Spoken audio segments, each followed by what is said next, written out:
Hi, I'm Eamon, one of the co-founders here at Taxed, and today just want to give a quick demo video of how you can file your buy-to-let end-of-year accounts and corporate tax return through our software here at Tax. So obviously a lot of you may have moved into a company structure for tax efficiency reasons for your kind of property investments, but obviously with that comes the added complexity of a little bit more admin with the annual accounts and corporate tax return. So hopefully today you'll see a very cost-effective and easy solution for your end-of-year accounts and return. So you're probably here right now on our Buy To Let website, which just gives you a little bit more information around us here at Taxed and what we do with some current customer testimonials, etc. So once you've had a look at the website, you'll be able to press start for free, which will essentially bring you into our introduction. Here we are essentially building out the questionnaire, which you're going to work through to produce these accounts. So as you can see there, I just press some answers with the company tax, buy to let, etc.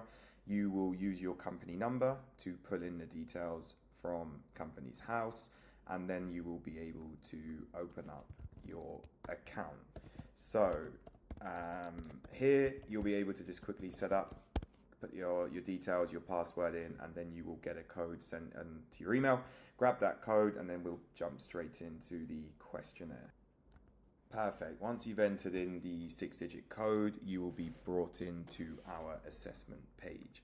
Here you'll be able to continue with your filing. So you can see here it would have pulled through your company name, the period, the address. Here it's assumed the micro entity status, which is probably the case for many of you here. And we are going to go on the basis that it's our first year of trading. Now, once we've done that, we get into the interesting part of it, which is obviously all the details around your property. So we're going to assume here that one property was purchased and we purchased it for 200k with a 75% mortgage. So here we'll ask you for expenses around your property, such as the stamp duty, legal fees, etc. These are used to kind of capitalize the expenses and go into your asset section of the balance sheet. So as we were discussing, 200,000 with a 150,000 interest only mortgage. So now we will get the income of the property. Let's assume 8,000 with no rent due, no deposits taken, expenses, no improvements, and the expenses are here. Let's go with mortgage interest of 6,000 only, and you'll probably have a lot more expenses which you'll be able to add in. For the purpose of this demo, to keep it a little bit short, I'll just use the mortgage interest. So you can see here currently got a tax liability of 380, which is looking at that revenue minus the full mortgage interest, because obviously, as you know, with a limited company, you can claim the full interest, and the 19% corporate tax rate on the 2,000. A lot of people sometimes ask around the stamp duty, etc. Those costs are always added to the purchase price and are deducted when you sell the home. So just quickly, now we are looking at the director loan account. So we're going to assume that I funded the 55,000 into the company and I didn't take any money out during the year. So that would have been used to pay for the property, the legal fees, etc. And we're going to assume that I had 4,000 in the bank at the end of the year. I didn't have any other expenses.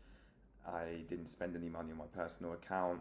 And the nominal value, this is essentially the share capital when you would have set up the company.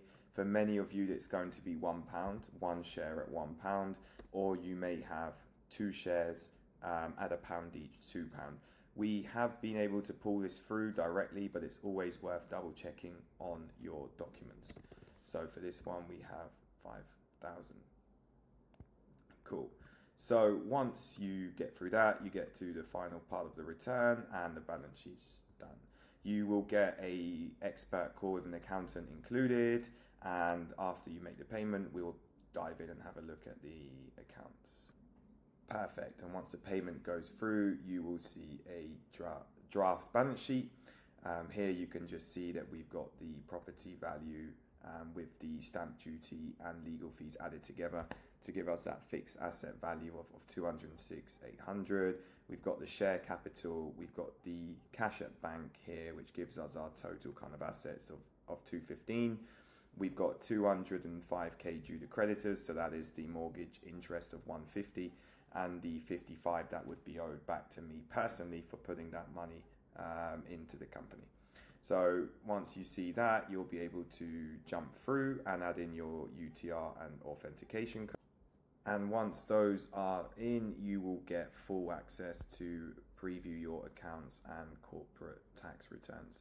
So here, just so you can see, we'll just generate these accounts and view.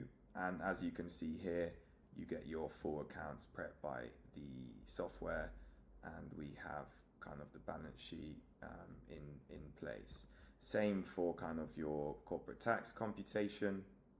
We can have a look at that, and you can see kind of the outstanding tax due here.